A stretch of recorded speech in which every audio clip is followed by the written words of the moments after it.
Hello, welcome again to FAIRtax Power Radio. I'm Bob Paxton. I'm Jade Walle. And we are this week's edition of the FAIRtax Guys. FAIRtax Guys. Yeah, Scarborough is off this week. He's visiting family in South Carolina, and I scrambled up Fat Albert just for you today, so we could you can work on this.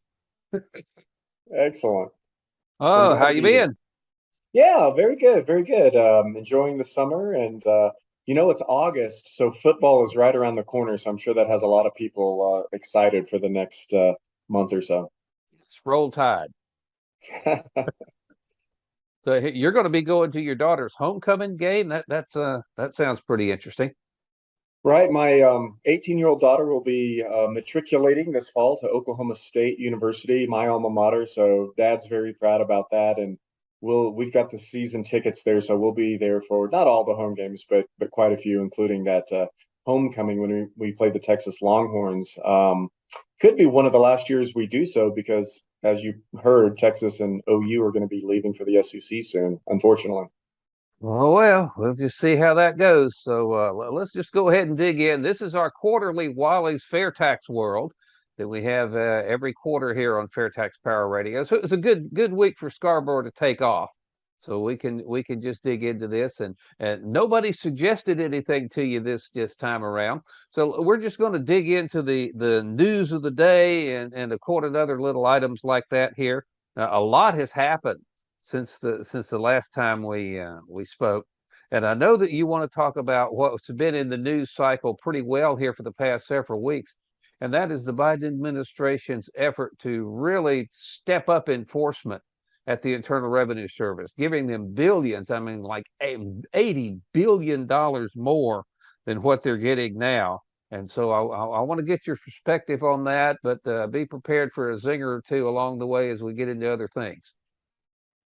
Absolutely. Happy to do so, Bob. And I know the last time we had a great chat about inflation and how the fair tax would be an incredible system of taxation that would naturally fight away that pesky and persistent inflation that has seemed to creep into almost every news cycle in 2022 so far, which is reasonable given that we've reached 40-year highs in inflation. This certainly still qualifies as relevant news of the day in August, so I encourage listeners who missed FAIRtax Power Radio episode 316 to go back to fairtaxguys.com and click the resources tab, then the webinar library button.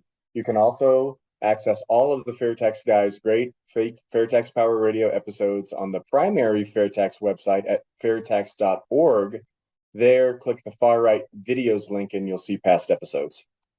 Our FAIRtax Guys YouTube channel as well has it all as well. So that sounds like a plan. But let's get in here to what we're talking about. It stepped up enforcement at the IRS. Now we've been hearing just in the news cycle of the past couple of days about this new somewhat pared back, Build Back Better plan that Joe Manchin from West Virginia and the Democrat majority leader in the Senate, Chuck Schumer, have put together.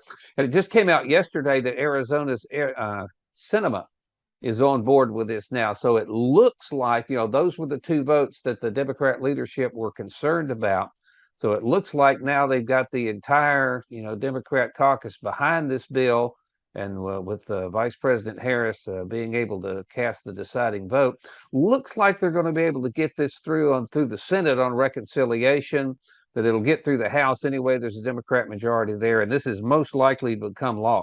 What really scares me about this thing is that they're calling it the Inflation Reduction Act.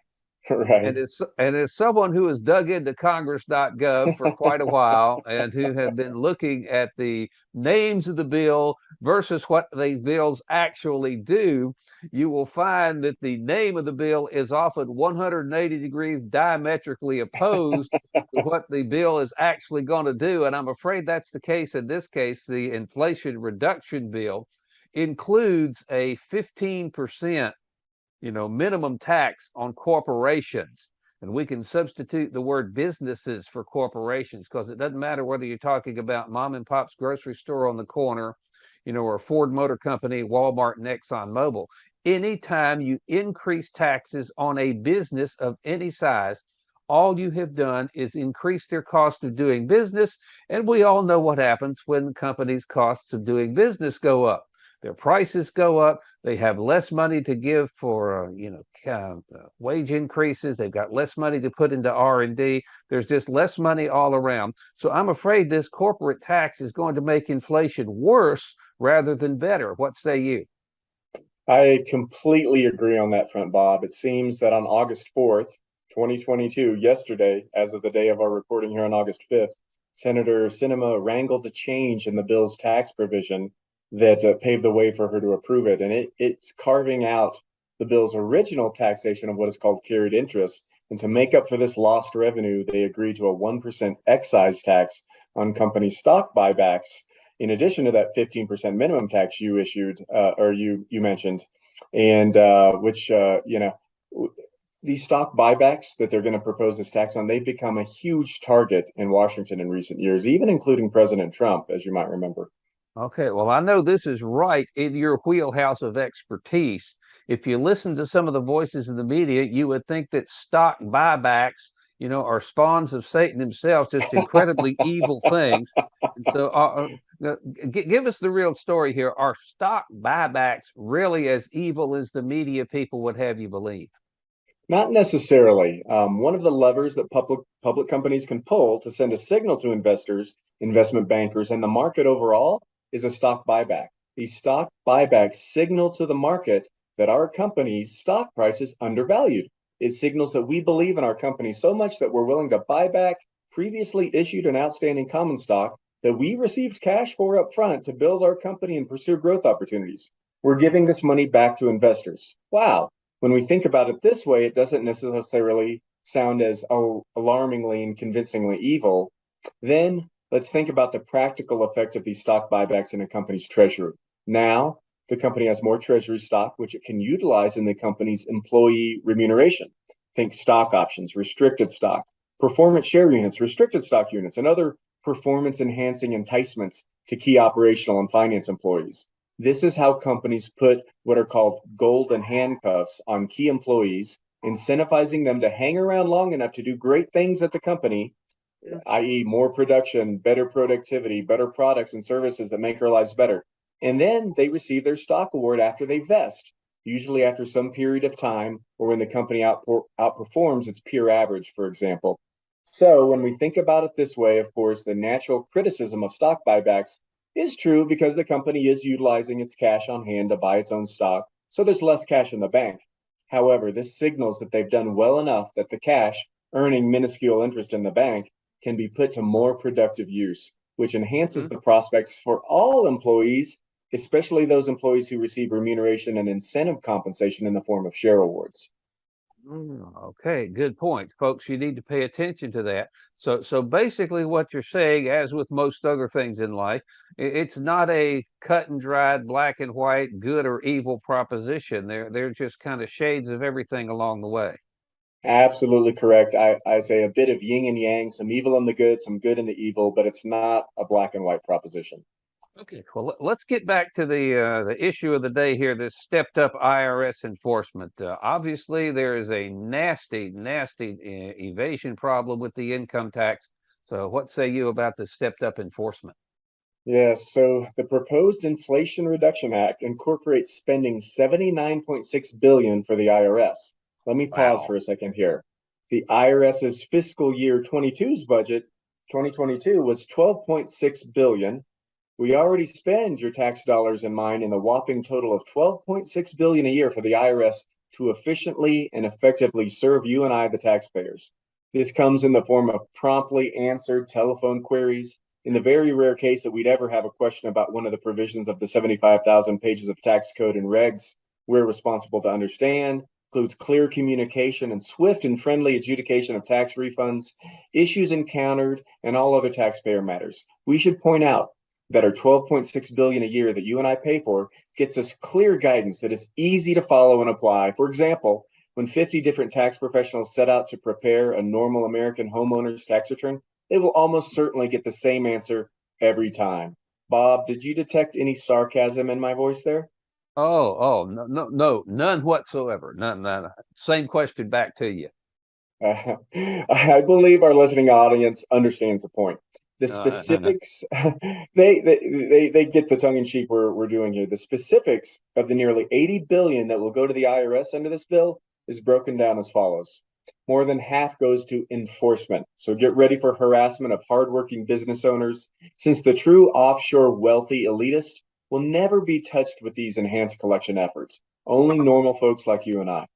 Then 25.3 billion goes to operation support, which has been described as rent, postage, and security. That's a lot of rent and postage, 25.3 billion. Mm-hmm. 4.75 billion would go to improving callback services and other customer service technology. How much do you want to bet that in 2 years from the day this becomes law, that IRS phone service and callback services will be running smoothly? Oh, I'd bet my life on it. Oh, you going to offer me a bet on that? Okay, we could both get rich and retire to Alaska. Lastly, 3.2 billion would go to pre-filing assistance and educational assistance. Mhm. With the proposed stepped-up enforcement, one side says that it will be an additional burden on small business owners and other already burdened taxpayers, while the Democrats say this increased funding is needed to ensure corporations and wealthy Americans pay what they owe in taxes, pay their fair share. It is at least odd to think that the IRS's current contingent of employees, around 80,000, just let that sink in, 80,000 employees cannot get better results than this. They are basically missing out on about a quarter, 25% of all tax receipts that they should be collecting. However, we have to give these IRS employees a break because they're workers in a taxation system set up to fail. Certainly an unenviable position to be in. Lastly, let me point out an observation. We often hear that throwing money at a problem doesn't necessarily fix it. Well, I think the IRS is what we call case in point. We spend 12.6 billion a year, soon to be much more, and have 80,000 IRS employees, and yet we can't simply and fairly enforce the tax code and need a desperate infusion of more money. I hate to say it, but the IRS is so broken, Bob, that no amount of money can fix this monstrosity. I'll certainly agree with that for sure. And I think we both know about a better way to do this, do we not? I'm glad you intimated that, Bob. I wanted to pivot to the fair tax here. I just mentioned that the current income tax system is set up to fail. It isn't even a controversial subject to debate. The fair tax, a national sales tax system with the elimination of the IRS and the complex individual and business tax returns and the regressive payroll tax, simply and elegantly eliminates approximately 95% of the current 1 trillion of annual evasion. I slow down on those numbers because they're mind-boggling. To be Mm-hmm. clear, for our listening audience, the 1 trillion annual tax gap is the amount of tax that the IRS estimates should be collected based on existing laws that goes uncollected each year. That would basically balance our budget if that money were collected. Oh, and by my calculations, the 80,000 IRS employees would not be needed with the fair tax, or at least the vast majority would not be needed. Can anyone smell 12.6 billion in annual expenditures eliminated from our current budget outflows each year? Actually, I can't smell expenditures being eliminated from any federal budget, but that's just kind of the way it goes. But it looks like, and this is really tough to do up there, politics aside, seems that our fearless leaders in Washington on both sides of the aisle here are at least beginning to understand the complexity of the whole tax code, the way that it's set up to fail, and they are finally catching on to the fact that evasion is a major, major problem, are they not? That's true. It's very magnanimous of you, Bob. However, the key issue or question here is what is the best taxation system to have the most efficient collection of the Treasury's receipts? Rhetorical question here. Obviously, the answer is the fair tax. Oh, absolutely. So let's dig into some specifics here on exactly how the fair tax would be better equipped to eliminate this illegal tax evasion. Okay, let's dive in. The fair tax naturally and seamlessly creates an environment where taxes are collected without a second thought. What I mean by that is when we purchase new goods and services at the retail level, much of what we consume now is automated. Let's think about our purchase at the Walmart register where the fair tax would be included in the price. Let's think about the Amazon online purchases or even our fair tax marketplace where you can purchase goods from sellers who support the fair tax. Virtually all of what we consume now is automatic, meaning there won't even be a chance for evasion. Okay. Now, you said that there looking at about a 95% reduction. That tells you that there'll still be about 5% worth of evasion remaining under the fair tax. Is that correct? Oh, yes, of course. As long as we have a human institution of any kind, it will be plagued from time to time with human imperfections and frailties. We will still have a lawn guy say, "Hey, if you pay me in cash, I won't charge the fair tax." I used to mow lawns myself, so I mean no disrespect to lawn care providers. It's just a simple, straightforward example. Also, I'm sure prostitutes will not charge their customers, the fair tax for services rendered and then promptly remit it to their state tax authorities. So, yes, there will still be some evasion. Sounds like they need to read publication 17 that Scarborough got into a few weeks ago. Yeah, That's yeah. incredible. But let's get back to your points here on how the fair tax would at least create an environment where we just don't have the rampant evasion that we see under the income tax. Right. Get me back on track here. So Okay. we mentioned simplicity and opportunity before. When we think about fraud, which illegal tax evasion certainly would fit into the category of, we Hmm. find that there are three primary factors present when fraud occurs. And those are opportunity, incentives or pressures, and rationale, said another way, justification in our minds. What the Okay. accounting and auditing profession has found there, Bob, is that for fraud to occur, the three-legged stool here must have all three legs.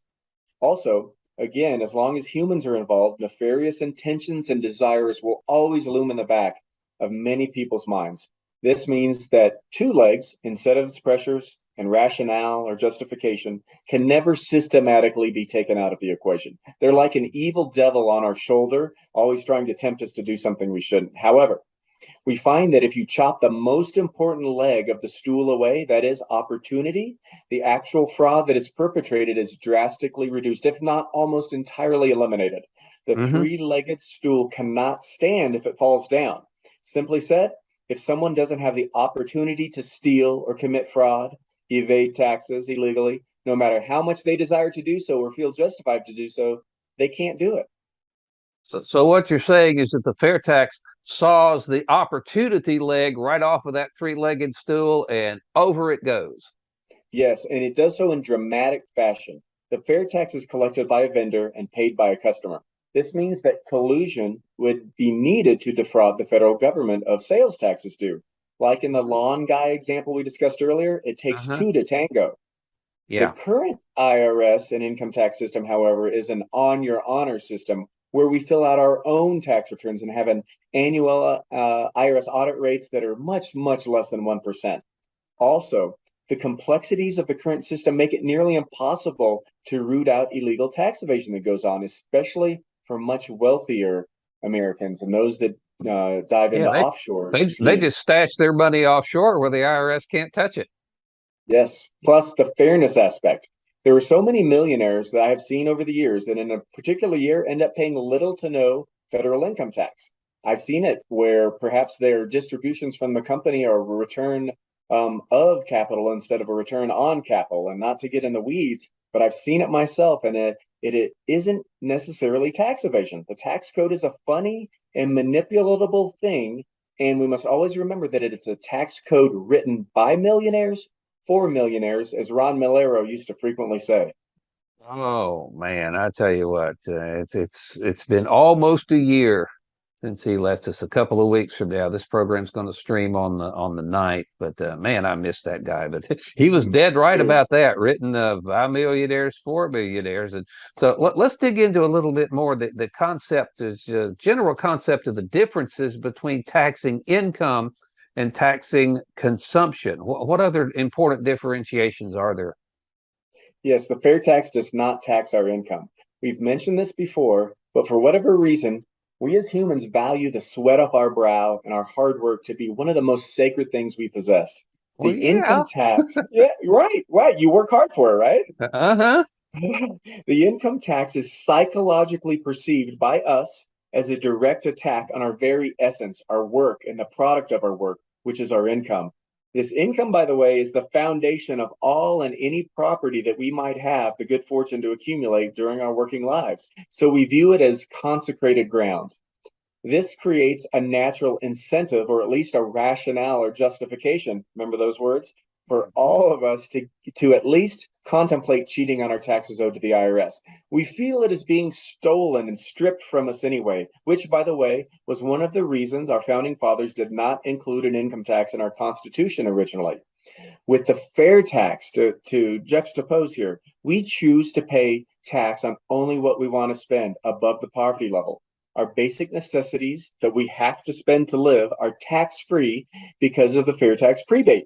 This means we have a choice of how much we want to pay, and we all know that when we humans have a choice, we feel better about it, and resentment and the ire we can accumulate tends to fade away. A simple example is with our children. If the parents want the child to go to bed at, let's say, 10 p.m., and they say, go to bed, it's 10 p.m., the child might resist or articulate an argument why he or she doesn't need to go to bed. However, if at 9 p.m., we give the child the choice of going to bed at either 9:30, 9:45, or 10, the child obviously chooses 10 p.m. and is more likely to abide by their parents' wishes because they felt they had a say in the matter. It's a crude example, but you get the point here. I do. I raised a child, and I never did use that particular trick. I kind of wish I had sometimes. But what other differences here that are worth mentioning? Yeah, we chatted before about that person who does not want to find, or sorry, who wants to find a way to cheat. And we always laugh and come back to the fictional guy who walks into Home Depot or Bed Bath and Beyond and says at the counter, I'm not paying the sales tax. Yeah, good luck with that. Right, exactly. It just isn't feasible. And again, without massive amounts of collusion, and collusion is multiple people conniving together to defraud, in this case, the government of the tax receipts that they're due, it Hmm. will not happen under the fair tax. All right. Well, now some people may say this is just a lot of supposition on your part. Is there any, academic study that corroborates what you're saying here? Yes, and I appreciate the gracious plug, Bob. I penned a detailed study with source data, sales tax evasion studies, and other research. I felt like I was back in college when I did it. But this was Your just 2 years your ago. term paper is due in 2 weeks, and you're just Yes, getting started on it. Yes. it felt like that. I pulled it all together, and the statistics are off the charts. The study conservatively concludes that the fair tax would reduce the 1 trillion in annual illegal tax evasion by 95%. This is massive. We go from losing a trillion a year to only 50 billion a year. It still sounds like a lot, but 95% is a pretty good reduction. Oh, yeah. I would say the word revolutionary would indeed be appropriate in this case. I guess the only problem we have if that goes through is what are the politicians going to do with the extra money? What's the line on the fact that they'll just spend it? Yeah, that's too true, Bob. But this is a situation what we'd call and agree to probably call a good problem. I mean, to wrap up on this section on stepped up enforcement, the fair tax is just so simple, efficient, and elegant. All of this bluster about tax receipts, stepped up IRS enforcement, paying your fair share, pitting one group against another, bringing in that worst of the seven deadly sins, envy. All of it goes away with the fair tax. I think deep down inside, many politicians resist the idea of the fair tax and IRS elimination because they don't want their easy scapegoat of a Sunday political talk show talking point to evaporate. They crave the conflict and power that the tax code gives them. However, if we all demand a change, if we all tell our congressional representatives we're tired of the IRS, its abuses and inefficiencies, we'll get that change. We just need to demand it. And I think, unfortunately, the 80 billion proposed in this bill that will, like you said, likely become law, it's just going to make this worse when it comes to the IRS abuses and inefficiencies. Yes, well, we've always said about the fair tax, once you understand it, you'll demand it. And if we can just figure out how to get the folks up there in Washington to get on that side, we'll have it solved. In fact, I've also heard though from several people that it's just a lot easier to elect fair tax people to start with than it is to change the Yes. minds of the politicians that are already up there. I think that's a great point. And you and Bob Scarborough really bring that up and have done such good work this past year and talking to candidates that are running in primaries, et cetera. And that's real good grassroots work, in my opinion. And I think that's going to pay dividends. You don't see that immediately, but eventually you get more and more folks in Congress that already have the predisposition. You don't have to do like I did a couple of years ago and visit my congressman and try and convince him or her. They're already on board. So I love your idea there. It's a great point. All right. Well, I'll tell you what, we will be looking forward to seeing you in October. We can plug the fact that on the first Sunday of October, you and me and Bob Scarborough are going to gather in the studios of WTOB in Winston-Salem and do our FAIRtax Power Radio show live that morning. It starts at 8 o'clock in the morning, which for your time zone is like 6 o'clock. So your friends are going to have to get up early to check this out. But we're going to, obviously we'll bring the video camera, we'll record it and play it later on the video podcast versions of FAIRtax Power Radio. But folks, here's your chance to ask a CPA a really hard question. If you want to call in that morning, we'll be giving out the phone number. I don't have my calendar in front of me. I don't remember exactly what the date is, but it's the first Sunday in October that we'll be together, and then we'll go to the fair and eat all the candy apples. I think that's Sunday, October 2nd, if I'm not mistaken. Okay.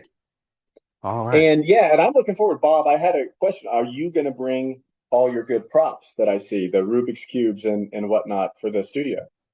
I'll bring a couple of them. Let's see, what did I do with it? There it is. There's Fat Albert again. Oh my goodness. So this is going to take about an hour or so to put back together. And of course, Scarborough wants to see how the Mega Minx works. That's the 12-sided one that's about the size of a baseball. I'll bring that as well. And then Okay. Get me something to do on the airplane for sure. Well, yeah, I want to say one time you and Ron Malero actually did the statistics based on the size of each cube, and you calculated, if I recall correctly, that it's not even to scale. Like when you compare the number of pages in the IRS code and regulations versus. I had the little 2x2 cube, and you're taxing an old man's memory here, but I believe that the calculation at the time showed that to accurately show the difference between the little 2x2 cube, representing the fair tax, that the cube representing the income tax would have to be something like 28 by 28. If you go with the total number of pieces, the 2x2 cube only has the 8 pieces, the 8 corners. Right. And but if you take the total number of pieces in a 28 by 28 cube versus the number of pieces in the 2x2, that's a more accurate representation that we can do that. But the 11 by 11 is the biggest one I've got. The biggest one I've ever heard of, I think, is 17 by 17. So they don't even make one that's big enough to show the proper scale between the income tax and the fair tax used in Rubik's cubes. But we'll do that. Excellent. I look forward excuse to me. it. Again, so that'll be the first Sunday in October, October 2nd on WTOB. And if obviously not many people, compared to the total audience, worldwide audience we've got here, live in the WTOB service area, but they stream online. WTOB980.com, I think, is the website. So you can stream us live wherever you may be, and call in, and we'll answer your questions and talk to you if you'd like. And we'll see you again here on the next Walle's FAIRtax World about 3 months from now. And we will encourage people who want to throw a topic at you to do so, writing us at thefairtaxguys@gmail.com. If we get any good suggestions, I will forward them to you, and we can go to work on that in about 3 months. Sounds great, Bob. Appreciate the invite. All right. Well, that's going to wrap up this edition of FAIRtax Power Radio. I'm Bob Paxton. And I'm Jade Walle. The FAIRtax Guys reminding you again that the fair tax is the only truly fair tax, and once you understand it, you'll demand it. So what would you do for her? Well, we've got several programs that will help her. We just need to find out how much she makes. But the good news is, the less she does, the more we can help. Yeah. If I may, with the fair tax, we wouldn't even tax her income. So the more she makes, the more she has. But still, a consumption tax could eat up a lot of her income. Which is why at the beginning of every month, we're actually going to give back all that she pays in taxes on basic necessities. You're going to give her back her taxes?